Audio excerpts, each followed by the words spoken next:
지금 그저께죠. 내란숙의 윤석열 지금 감옥에 있어요. 옥중에서 요미우리 신문하고 인터뷰를 해서 또 개인 메시지를 통해서 간첩법 얘기를 느닷없이 했는데 이번에는 장동혁 대표가 똑같이 이어받아서 어제 간첩죄 개정을 가로막아서 중국 간첩들이 활개치게 만들었다.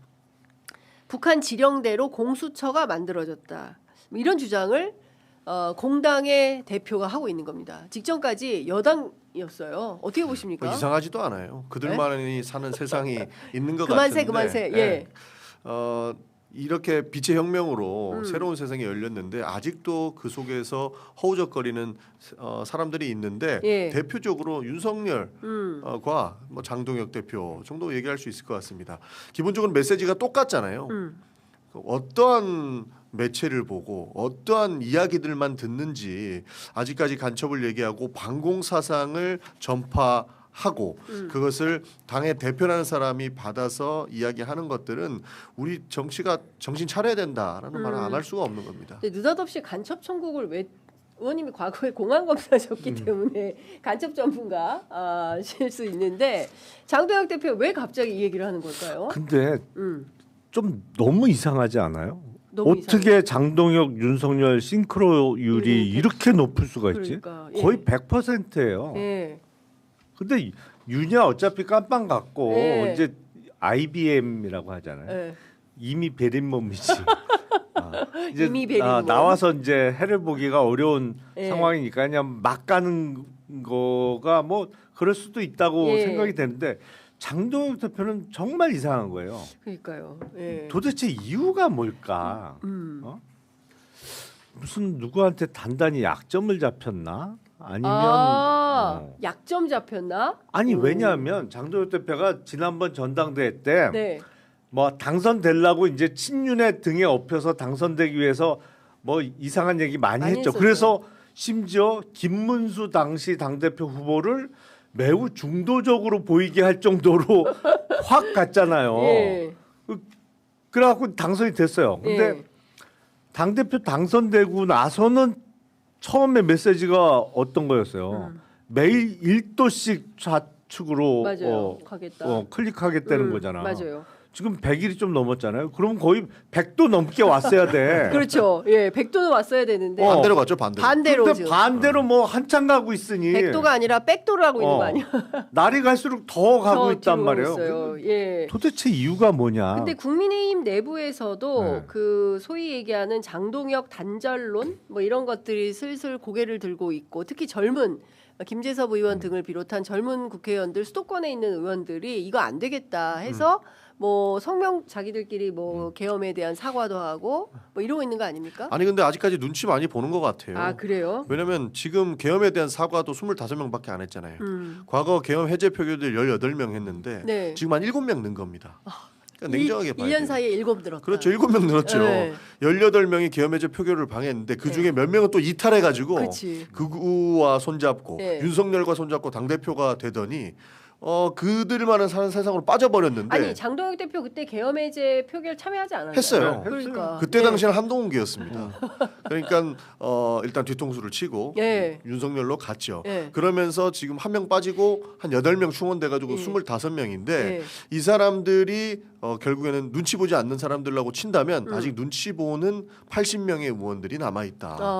그래서 아직까지 뭐 탈장동혁을 네. 이야기하기는 좀 멀었다 저는 봅니다. 탈 장동혁을 뭐 얘기하기는 아직 섭부르다. 그렇죠. 이제 그- 7명 늘었다니까요. 그 국민의힘이고 그 대구시장까지 했던 누굽니까 권영진 의원. 권영진 의원 같은 경우에는 이런 얘기를 했어요. 국민의힘을 해산하고라도 제대로 된 보수 정당으로 가는 게 청년을 위한 길이다. 이런 주장을 했거든요. 그 윤석열의 무모함 때문에 나라를 모두 바쳤고 국민의힘도 당한 거다. 이런 주장을 했습니다.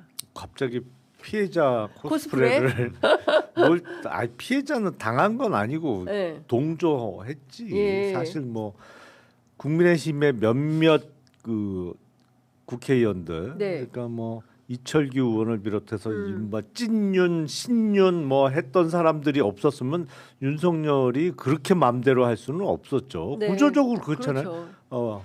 국회 내에서 받쳐주는 세력이 없으면 불가능하지 아무리 네, 대통령이라도. 예. 그러니까 사실은 방조범 내지는 공범이 상당수 끼어 있는 건 맞는데 예.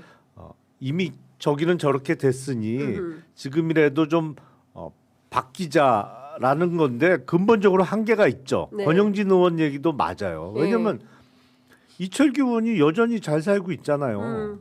그리고 뭐 그러니까요. 많아 거기 박수영 의원 비롯해서 그때 막 선봉에 서서 내가 더 윤석열하고 친해, 맞아요. 내가 더 이쁨 받고 있어라고 예. 막 주장했던 사람들 그대로 다 있는데 그 구조적 한계가 있는 거죠. 네. 국힘은 그 한계가 너무 뿌리 깊어요. 네. 그러니까 이럴 바에 아예 깨고 새로 만들자 그러니까. 이런 얘기가 충분히 나올 수 있는데 예. 저는 장동혁 대표 과연 지방선거까지 대표를 할까라는 의문이 요새 들어요. 그러니까요. 왜냐하면 홍준표하고는 달라. 아, 2018년도 그 6월 지방선거 앞두고 그때 홍준표 당대표 예. 체제였잖아요. 그때 웬만한 그 단체장 후보나 지방선거 후보들이 어떻게 하면 백을 써서 당대표의 지원 유세를 안 받느냐 네. 이 경쟁을 했어요. 오. 서로 다른 지역으로 빼려고 예, 예. 자기 지역에 못 오게 하려고. 예. 그런데 그럼에도 불구하고 홍준표라는 정치인이 갖고 있는 예. 뭐 워낙 오래도 됐고 뭐 특유의 일종의 카리스마 뭐 이런 것 때문에 대표를 쫓아낼 생각은 못했는데 네. 장동혁 대표는 다르죠. 다르죠 무게감이. 그렇죠. 저는 충분히 장동혁 대표가 내년 지방선까지 간다고 보는 게 저 음. 사람들이 아직까지 눈치 보고 있는 이유는 반성 불가론이 국민의힘 내부에서 상당히 높다라고 보기 때문이에요. 예. 왜냐하면 과거에 박근혜 때 반성했던 사람, 그러니까 소위 바른정당을 만들어서 나갔던 사람들이 전부 다 의원직을 잃거나 예. 지금 정치적으로 아주 수세에 몰리는 상황입니다. 예. 그러나 그때 그래도 박근혜가 잘했다라고 이야기했던 소위 극우 코인을 탔던 사람들은 아직까지 많이 남아 있거든요. 네. 그래서 그때 반성했던 사람들은 어떻게 됐냐? 다 날아가지 않았느냐? 예. 이런 이야기들이 아. 국민의힘 내부에 있는 거예요. 그렇구나. 그래서 이때만 잠깐 지나가면 네. 결국에 우리 찍어줄 사람들은 찍어준다. 이런 결과로 이어지는 거죠. 네. 그러니까 지금 반성 불가하다. 반성해서 무슨 이득이 있냐 이런 이야기들이 더 득세하는 그렇군요. 겁니다. 예.